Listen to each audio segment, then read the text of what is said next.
Hey girls, Tiffany Dawn here, and I'm so excited for today's video. I've been like dreaming about this for months now. And today we're gonna talk about the question, what can white girls do to make a difference when it comes to racial injustice? And I say white girls just because my channel is geared toward women, but really it's white people in general. Because we see all throughout scripture God's heart for justice, like speak up on behalf of the voiceless, stand up for the oppressed. What does God require of you but to do justice, love mercy, and walk humbly with your God? And so that's why we're talking about this today. So I encourage you guys to like just kind of come with an open mind, just kind of sit back, just hear the stories you're going to hear the thoughts you're going to hear, and just think about it for yourself and pray about it and talk to God about all the things we're going to say today. And so I have three amazing couples joining James and I today to talk about this. So first we've got Robbie and Leticia, and they were actually my campus pastors at a church I went to in Western New York. They just would open their home up to us young people who didn't have families locally. They'd be like, come be a part of our family, like have dinner with us, hang out with our kids and our family, and they are just like the sweetest people with the hugest hearts. Next we have Scott and Katria, and they are some of our friends right here where we live now, and they are professors of art at one of the local universities, and just really amazing how they're able to think outside the box and look at issues from different perspectives, and just really like genuine love for everyone they meet. I'm just inspired by them. And lastly we have Marcus and Ebony, and one of the things that has stood out to me the most about them is just how humble they are. Like I remember the first time I met Marcus, and he like wanted to hear my perspective on all these different like big issues. And now Marcus is brilliant, like he's a Harvard lawyer, okay, he knows way more than I know about a lot of these issues, but he like genuinely wanted to hear my thoughts on these things, and that just takes so much humility to want to like learn from everyone you meet. I was very inspired by that. So let's get started with our questions for today. We have two questions. The main one will be the second question, which is what can we do to make a difference? But the first question we have to ask is this: is racial injustice still an issue in our world today? Specifically in the United States right now in 2018. Let's hear what people have to say. Do we feel that racism still exists as a technically intercultural marriage? Yes, actually. It actually does exist, and it's very real. Why do we think that? This comes from personal experience as well as many things we're seeing around the country. Let's say, for example, just recently there have been 3 incidences where black people have had the police called on them and they've done nothing. 2 young men in Starbucks. Police called on them within 2 minutes of them coming in. They're just waiting for a friend. Another young lady who goes to Yale University. She fell asleep in a common area of her dorm. The police were called and she had to prove that she was a student. Mind you, the person who called about her didn't have to prove anything, but they were white, and so the police didn't look at them to ask them, wait a minute, are you legitimately a student here? So we grew up in a part of the country where we learned about the civil rights movement around Martin Luther King's birthday, and we learned that the civil rights movement ended racism. With that idea, we kind of shut down the conversation of talking about racism and how it can manifest and may affect people around us. In that way, we also kind of like decided that racism, if it did take place, took place in a different part of the country or a different part of the world, but not where we were. Ironically, we all have a lot of stereotypes about what racism is. And certainly we'd all probably agree that, you know, the folks that oppose segregation, or you know, the plantation slave bosses back in the 1820s, all of those folks were racist. But it's much more difficult to acknowledge the racism that exists today. Simply put, racism is any form of discrimination or prejudice that's directed against someone based on the color of their skin, their heritage, maybe even mannerisms, the way they speak, forming judgments based on that. Sometimes I think for white people it's kind of this question of like, does it really exist, because we don't see it happening to us. Yes, but it wouldn't happen to us. Historically, white people have been in a position of power. We are not the ones who have had racism against us. I guarantee that if you ask enough people of different ethnicities, you will hear stories of things that if it's not definitely racism, it sure looks and smells a lot like racism. I know one of my friends who's black has told me there have been a number of times where he doesn't know if the reason someone treated him icily or the reason he got pulled over was because he was black, and he tries to give people the benefit of the doubt. But hearing the stories, we're like, oh yeah, like honestly, it was racism, like from our perspective. The Federal Reserve found that white families have 10 times the wealth as the average black family. What that means is that black families have less resources to send their children to college, fewer resources get them out of trouble if they end up in the criminal justice system, less money to be able to afford a good doctor and that kind of thing. Now, what some of you might be wondering is this racism or is this explained by some other factors? But some of this gap between black and white families, it's directly attributable to this country's history of racism. But give you some examples, black families were not able to buy homes in this country. Banks would refuse to lend them money, and so they were unable to pass down their houses to their descendants. We kept blacks as slaves in this country for a long time, which meant that they had no wages that they could save up and that they could give to future generations. We didn't admit them to colleges for a long time, which meant that they weren't able to access certain jobs. And so racism has played a direct role in black families not being able to get the same level of financial resources as white families, and that's something that we're still living with as a country. White privilege at its core is this assumption that we all have the same opportunities and the same disadvantages. That's not true of everybody, and it minimizes that belief, minimizes real tangible struggles that minorities face. To give an example, kind of what that looks like, maybe about like a month ago, there were two African-American men who were waiting to meet a third friend of theirs for a business meeting in Starbucks.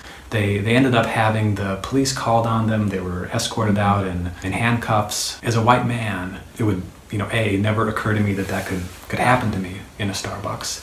And B, probably no one else that saw me waiting around in a Starbucks would think to call the police on me. As a white male, I go through life taking a whole lot for granted. Whereas a lot of other folks in society, they are really weighed down by this anxiety and this burden. Do I belong? What do other people think of me?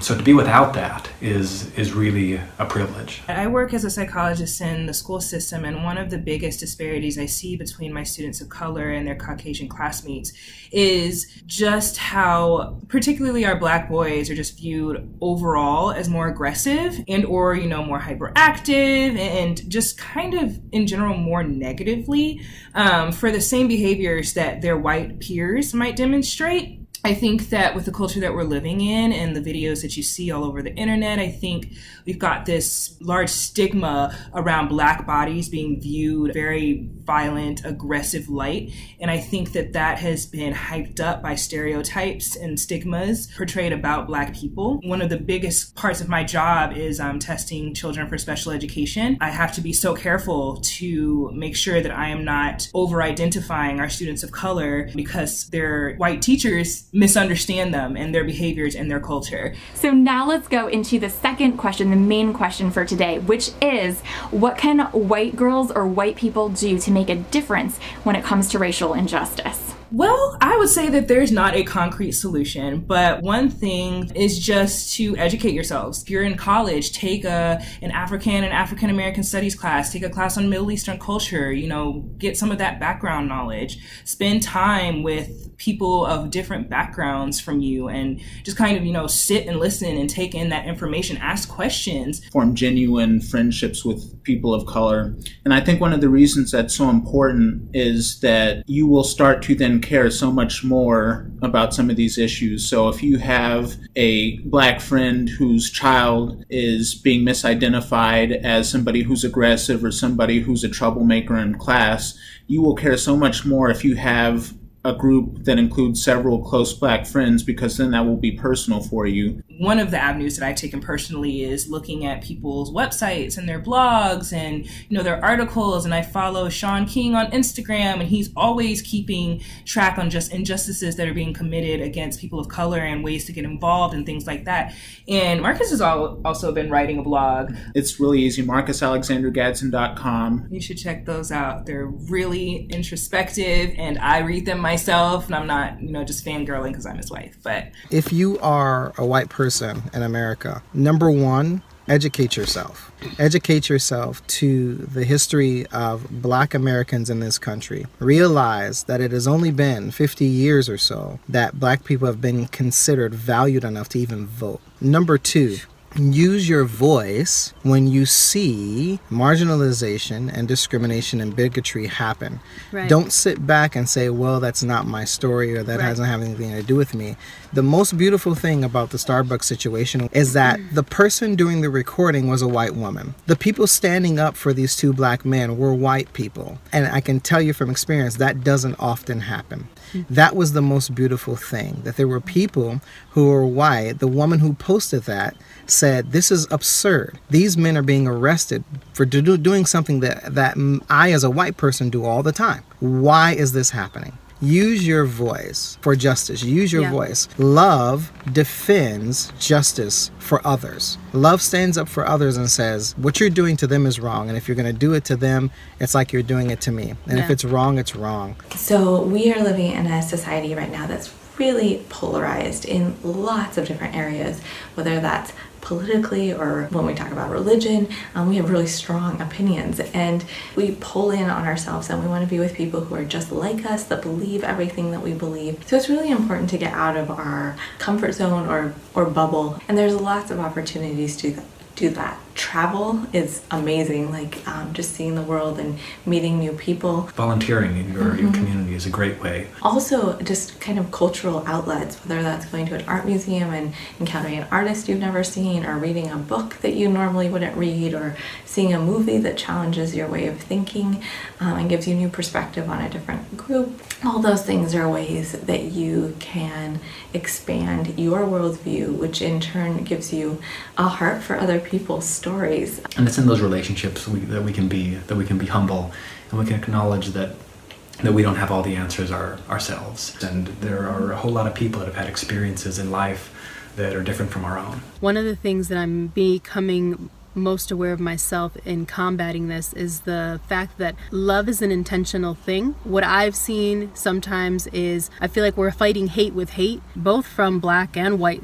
sides, and that's not going to work. One of the biggest things that has to combat this is love, and it has to be an intentional thing. You have to be willing to ask questions, to put yourself out there, and I think that comes from both, again, black and white. Black people, and I'm going to include myself in that, we have to be vulnerable and open and share. When I say vulnerable, I think that we have to be willing to share and be okay with saying these things do hurt, these things do cause a lot of pain, and there's history there. Obviously, we know there's many years of history. Freedom hasn't really been that long, and it just reminded me, like, when people make statements like, oh, like, black people need to get over it, that happened such a long time ago, but it really hasn't been that long. And there's so much work that needs to be done. But I just want to say that the number one thing that comes to my mind is we cannot fight hate with hate. You know, yes, I understand these are sensitive things, and sometimes when someone hurts you, yes, often the first response is to want to hurt back, is to want to lash out, is to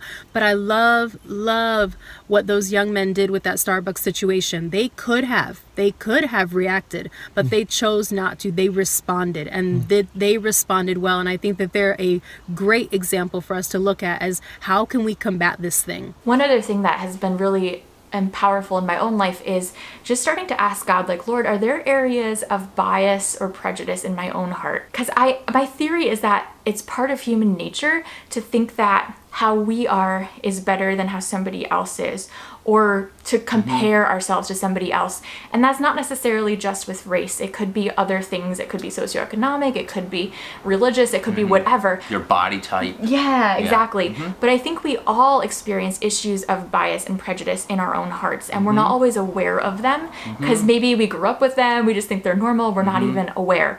And so something I've started trying to do on a fairly regular basis is just ask God, like, Lord, are there areas of bias in my heart? And there are. And I was like, God, can you bring those up? Can you show them to me? Make me aware of them, and can you change me in those areas? And I think that that's a huge first step to changing our world, is just being aware of ourselves. And I think that racism is one very serious manifestation of a problem that all humans wrestle with, and is really the central problem of humanity, is that one, all of us are extremely self-centered without even knowing it, without even acknowledging it. And two, we want to feel like we're better than everyone else. And three, we want to really only be with people who are like us. Yeah. So when you combine all of those things, of course we have huge problems with racism, but even if racism goes away, like Tiffany said, there will still be some really significant heart issues that each of us has to deal with. Yeah. And each of us has to say, God, I acknowledge that I am a selfish and biased person, and you need to change me so I can share your love with the world. Girls, thank you so much for being with us today. I know this can be such a challenging and uncomfortable topic, so I just applaud you for being with us and joining us for this. And I would encourage you too to write in the comments below what you would add to this discussion. Please do so in a kind way, a loving way, a way that honors God. But please share below, like, how do you think we can make a difference? I cannot wait to hear your thoughts. And if you want to hear more conversation like this, if you enjoyed this video, I have a video I did 2 years ago with a couple amazing ladies called A White Girl's Questions About Black Lives Matter. And so that's linked in the description below. You can go check that out. And I love you girls, and I'll see you soon. Bye.